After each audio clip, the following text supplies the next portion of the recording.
Halo, nama gue Vira. Gue orang dengan bipolar.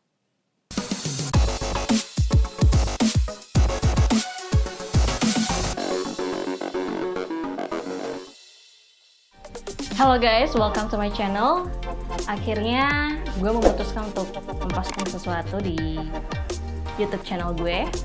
And here I am, I'm gonna talk about my personal experience dealing with mental illness. Jadi 2 tahun lalu itu gue pernah nge-share video ini.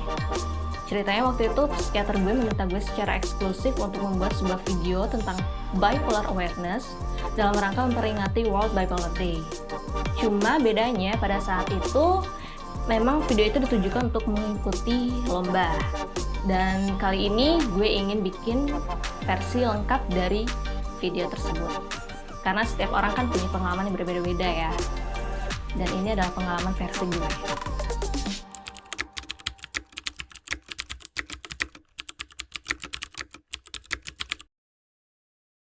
Jadi gue pertama kali didiagnosa bipolar oleh psikiater itu di tahun 2017.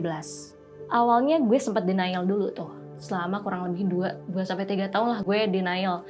Karena gue merasa ini hanya fase aja, gue lagi depresi. Yaudah ntar juga lewat gitu kan.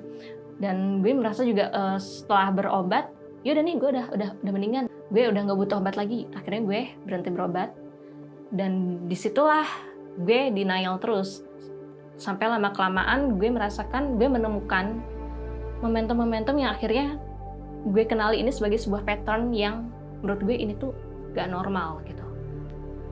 Akhirnya puncaknya di tahun 2021 gue kambuh yang benar-benar parah banget sampai harus dilarikan ke rumah sakit jiwa untuk menjalani rehab selama 10 hari. Dan ternyata turns out gitu kan, psikiater bilang bahwa selain bipolar, gue juga punya borderline personality disorder atau BPD. Dan ketika keduanya ini saling tumpang tindih, gejalanya saling tumpang tindih, itu tuh benar-benar overwhelming banget buat gue.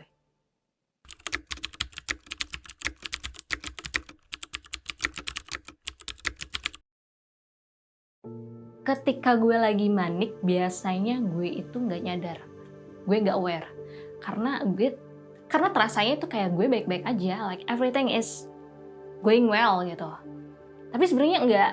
Sebenarnya ada untuk orang-orang yang kenal gue, yang selalu tiap hari ketemu gue, yang menghabiskan waktunya banyak dengan gue, pasti akan notice perbedaan itu. Kayak gue jadi jauh lebih happy, lebih berenergi, lebih banyak ngomong. Itu salah satu ciri-cirinya gitu. Dan biasanya kalau yang bikin gue ngasih kesadaran kepada diri gue sendiri, biasanya kalau misalnya gue udah nggak bisa tidur berhari-hari, gue pernah nggak tidur selama 3 hari. Dan racing thoughts itu nggak berhenti-berhenti. Dan gue jadi impulsif juga, gue ngelakuin hal-hal yang bisa dibilang agak ekstrim lah. Terakhir kali gue manik itu nggak lama setelah gue keluar dari RSJ. Kurang lebih jedanya itu sekitar sebulanan, manik gue kambuh. Gue waktu itu check-in ke sebuah hotel sendirian, bawa minuman, gue mabok. Dan sebenarnya alkohol itu adalah musuh terbesar orang dengan bipolar. Nah, sementara gue waktu itu manik, impulsif, bodo amat, beli aja gitu. Gue akhirnya marah-marah, nangis-nangis, sambil live IG. Teman-teman gue nonton, sahabat gue nonton, dan akhirnya sahabat gue datang, nyusulin ke hotel. Orang tua gue juga dipanggil sama pihak hotel. Akhirnya gue diseret lagi ke RSJ untuk rehab lagi beberapa hari di situ. Bahkan sampai yang paling parahnya adalah gue sampai di kedua tangan kaki gue itu diikat di kasur dan disuntik obat penenang sama perawatnya. Setelah itu gue nggak banyak ingat karena ketika manik selalu ada missing puzzle. Yang memori gue hampir banyak yang nggak gue inget ketika gue manik. Saking terlalu banyak yang terjadi di kepala gue. Seolah-olah dunia ini lambat, dunia ini berjalan dengan lambat, tapi gue doang yang jalannya cepat. Paham gak sih maksud gue? Sementara ketika gue sedang depresi, itu biasanya gue gak produktif. Gue benar-benar mendekam di kamar berhari-hari, yang gue gak mau ngapa-ngapain. Gue udah lost interest in everything, dan gue cuma bisa memenuhi kepala gue dengan hal-hal yang tidak menyenangkan, kayak keinginan untuk melukai. Even bukan hanya di pikiran aja, sometimes gue benar-benar melakukan itu. Gue udah melakukan beberapa suicide attempt, salah satunya dengan iya, dengan juga iya. Sangat-sangat mengerikan sih bagi gue ketika gue harus mengingat kembali memori-memori itu. Kalau orang yang baru kenal gue, mungkin mereka bakal berpikir kehidupan gue ini membosankan ya. Yang baik-baik aja nih, lurus-lurus aja nih orang. Padahal kenyataannya, it's like a roller coaster ride gitu. Gue hanya pandai menyembunyikannya.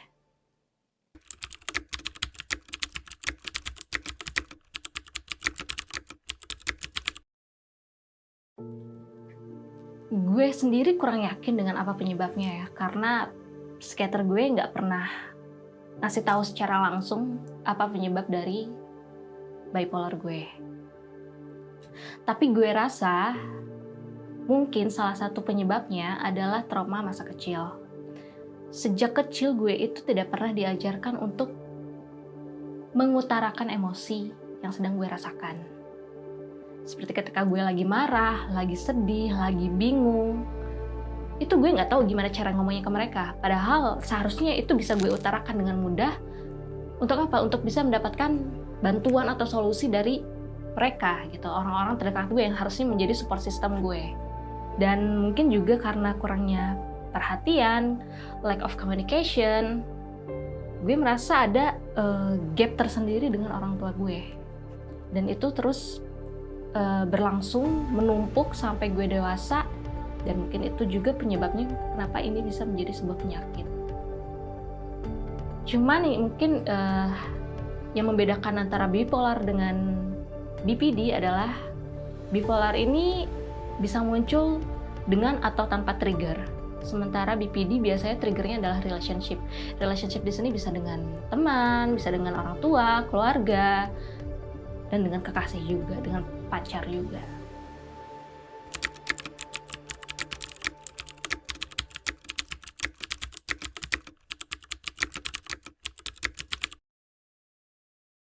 Pertama pastinya lo harus rutin berobat, karena bipolar itu harus ditreat dengan obat-obatan. Kalau gue pribadi, ada beberapa obat yang gue konsumsi setiap harinya, mulai dari antidepresan, antipsikotik, mood stabilizer, dan untuk kasus gue juga ada obat penenang.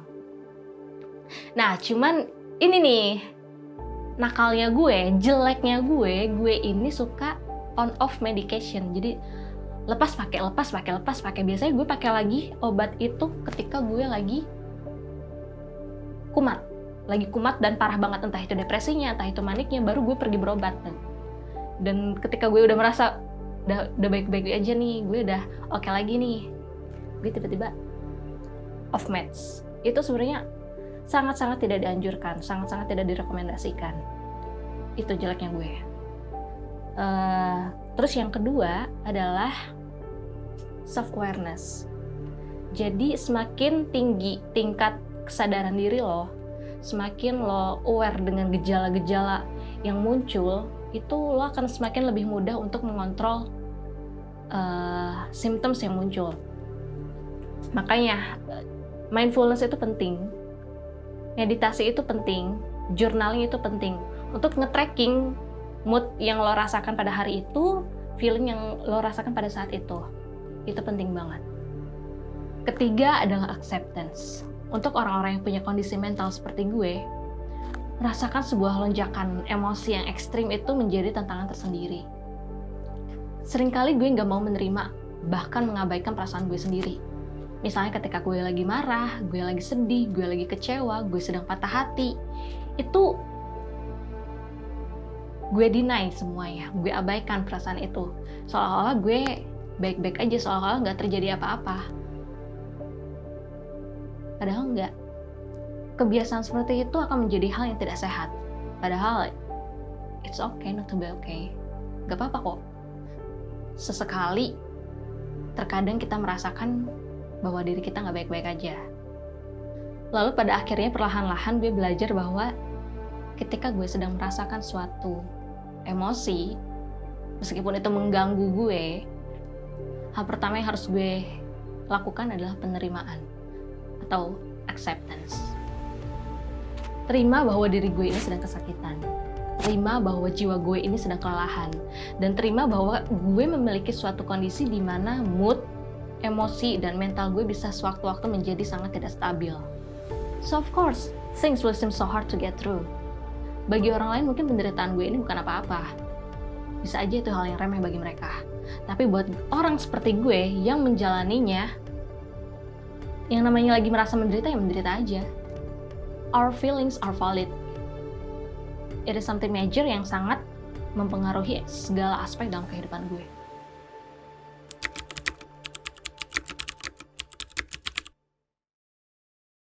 Suka duka menjadi ODB.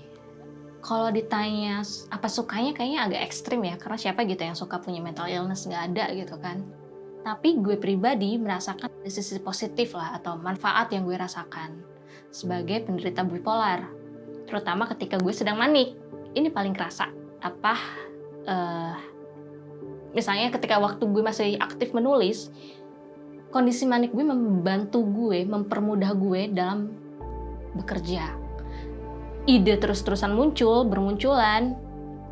Kemudian gue non-stop nulis tuh berhari-hari, feeling much motivated and overstimulated lah ibaratnya. Jadi gue rasa itu sisi positifnya mungkin ya yang bisa gue ambil. Sementara dukanya banyak sekali. Pertama adalah stigma orang-orang terhadap kami yang punya penyakit mental. Pasti hal pertama yang akan mereka pikirkan adalah, ini orang ngapain nih balik RSJ? Orang gila kah? Apa gimana kah? Itu pasti ada yang seperti itu. Kemudian yang kedua, mungkin ada orang-orang yang merasa bahwa mereka gak bisa nih dealing dengan orang-orang seperti gue. Ada yang meninggalkan gue, ada yang memutuskan untuk menjauhi gue, karena menurut mereka there are times where I'm so hard to deal with gitu. Dan ya gak masalah, wajar gitu kalau mereka mau pergi gitu. I mean, those who want to stay will stay. People come and go, right?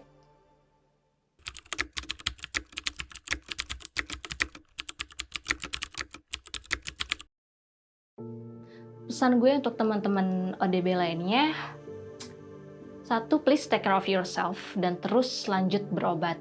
Dan yang namanya proses healing itu gak linear, dalam arti kalian akan selalu menemukan titik terendah lagi, kalian akan jatuh lagi. Tapi bukan berarti kalian harus berhenti di situ. Bangkit lagi. Dan hanya karena bipolar tidak bisa disembuhkan, bukan berarti you can get better. Yes, you can. And you are not alone.